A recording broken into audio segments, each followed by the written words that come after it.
व्यक्ति बर्बाद कब होता है और कैसे होता है? Motivational story. सफलता पाने के लिए हर व्यक्ति मेहनत करता है, लेकिन जैसे जैसे वह सफलता के नजदीक पहुंचता जाता है, उसके अंदर घमंड आने लगता है और वह अपने आप को गुरु से ज्यादा बेहतर मानने लगता है। लेकिन जब वह बिना गुरु के मार्गदर्शन में आगे बढ़ता है, तो उसे बहुत सारी परेशानियों का सामना करना पड़ता है। तब उसे समझ आता है कि जिंदगी में गुरु क्यों जरूरी होता है। एक बार की बात है, एक गांव में एक कुम्हार रहता था। वह अपने परिवार का अच्छे से पालन पोषण करता था। उस कुम्हार का एक बेटा था जिसकी उम्र 15 साल थी।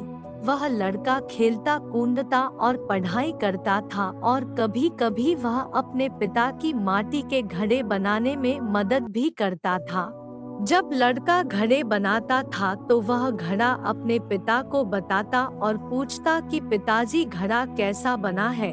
तो उसका पिता देखता और बोलता घड़ा तो अच्छा बना है, लेकिन इसमें एक कमी है, उसको ढूंढो और ठीक करो। तो लड़का उस घड़े को और अच्छे से देखकर उसमें सुधार कर देता और हर बार जब लड़का घड़ा बनाता तो वह हर बार अपने पिता से पूछता कि पिताजी घड़ा कैसा बना है। तो उसका पिता देखता और बोलता घड़ा तो अच्छा बना है, लेकिन इसमें एक कमी है, उसको ढूंढो और ठीक करो। हर बार कुम्हार यही बोलता तो बच्चा उस घड़े को दोबारा से देखता और फिर उस घड़े को और अच्छे से गोलाई देता। अब धीरे धीरे वह लड़का इसी तरह घड़े को बनाने लगा। अपने पिता से पूछता तो कुम्हार उसे वही जवाब देता कि इसमें थोड़ी कमी है, देखो और इसमें सुधार करो। और लड़का उसे देखकर ठीक कर देता और अच्छे से उस घड़े को गोलाई देता। और ऐसा होते होते एक समय ऐसा आया कि मार्केट में उस लड़के का घड़ा 500 रुपए का बिकता और उसके पिता का घड़ा 400 रुपए में बिकता। अब कुछ दिनों ऐसा ही चलता है और लड़का घड़े बनाते समय फिर अपने पिता से पूछता है कि पिताजी घड़ा कैसा बना है।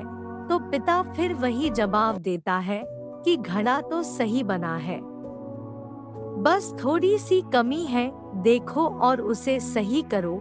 जैसे ही पिता ने ये बात बोली तो वह लड़का अपने पिता से बोलता है कि आप हमेशा यही बोलते हो, आपको कुछ नहीं पता, मेरा घड़ा मार्केट में 500 का बिकता है और आपका 400 का। मेरा घड़ा अच्छा बना है, आप हमेशा कमी निकालते हो। तो पिता चुप हो जाता है और फिर बोलता है कि ठीक है बेटा, तुझे जैसा अच्छा लगे बना। और फिर पिता अपने काम में लग जाता है और लड़का अपने काम में लग जाता है।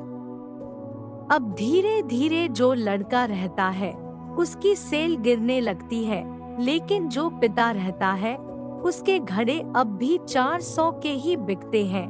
तो अब लड़का हैरान होने लगता है कि ये क्या हो रहा है। कुछ दिनों बाद उसके घड़ों की प्राइस और कम होने लगी तो वह परेशान हो जाता है और कुछ दिनों बाद परेशान होकर अपने पिता के पास जाता है और उनसे बोलता है कि ऐसी ऐसी बात है, मेरे घड़े अब कोई लेता ही नहीं है।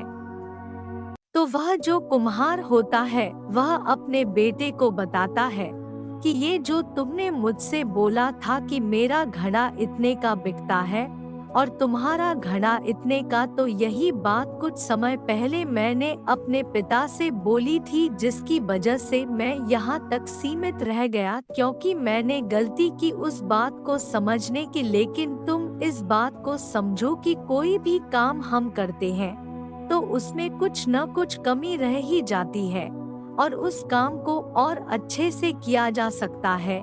इसलिए कभी संतुष्ट मत होना, हमेशा सुधार के लिए सोचना, क्योंकि हम हमेशा पहले से बेहतर कर सकते हैं। इस कहानी से आपको कई सारी सीख मिल सकती है, बस आपका नजरिया सीखने वाला होना चाहिए। हमारा जो गुरु होता है वह हमेशा आगे बढ़ाने का प्रयास करता है और जो गुरु बोले उस बात को मानकर काम करना चाहिए बिना प्रश्न पूछे, लेकिन गुरु भी सोच समझकर बनाना चाहिए। हमें कभी भी अपने आप में संतुष्ट नहीं होना चाहिए। उसको और अच्छा कैसे कर सकते हैं, इस पर ध्यान और लगन से काम करना चाहिए। किसी भी काम में कभी भी हमें घमंड नहीं करना चाहिए, क्योंकि जब घमंड आता है तो हमारे सोचने समझने की शक्ति को खत्म कर देता है। तो जैसा कि इस कहानी में बताया गया है कि हमें कभी भी संतुष्ट नहीं होना चाहिए। हम अपने काम को हमेशा और बेहतर तरीके से कर सकते हैं। चाहे आप शेयर बाजार में काम करते हो या नेटवर्क मार्केटिंग में, आप आगे बढ़ते रहेंगे जब तक आप अपनी गलतियों से सीखते रहेंगे और अपने काम को और बेहतर करेंगे।